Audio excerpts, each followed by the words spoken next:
Good evening. I would like to talk with you this evening about a very exciting piece of literature. It's about advertising and marketing. It does have to do with a book, a very special book, Marketing, the $1 Million Practice, written by Dr. Bill Williams, a dentist in Atlanta, Georgia. And Dr. Williams talks about lots of different kinds of marketing. Internet, impressions, yellow pages, which he says are nearly dead, neighborhood, flyers, brochures, how to answer the telephone, all those different things. Dr. Williams built a very successful dental practice in just a few short years. And he's sharing his wealth of information with people. And what makes this book so special? Now, I've read a lot of books. I was an English major in college. I was even an English teacher for years. And so I've read a good bit of literature. And this is not Shakespeare. It's not even Emily Dickinson. But it's got one chapter in here that's really important to me. Because, see, I own this. This is Coffee News. And I'm the publisher and owner of Coffee News here in the Piedmont area of North Carolina, just north of Charlotte.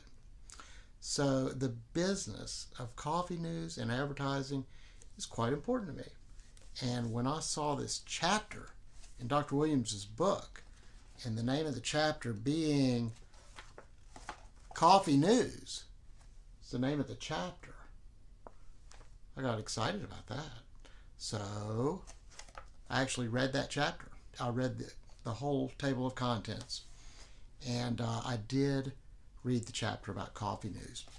And there's one sentence in here that's just like really special to me.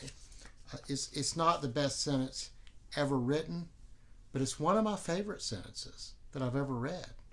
I'm just going to read you part of the sentence. I'm not going to read you the whole thing. But he says here, he's breaking down the cost per impression, meaning how many times people see an ad and how much it costs to buy those impressions for people to see that. And he says 16 impressions per penny, or 6/100ths of a cent per impression. Dang, he says, dang, that's nearly free. And there's an exclamation point after that sentence. So it's like, dang, that's nearly free. And of course it's not free. The ads in Coffee News do cost money. But when you break it down, the cost to reach people in most media compared to Coffee News, according to Dr. Williams, he says it's nearly free. So I love that sentence. I just love that Dr. Williams was willing to include Coffee News in his book. And I really appreciate that. And thank you, Dr. Williams. If you happen to see this video, thank you so much for including us in your book. And thank you very much for watching this little episode of whatever this is, a Coffee News video. We really appreciate it. Thank you.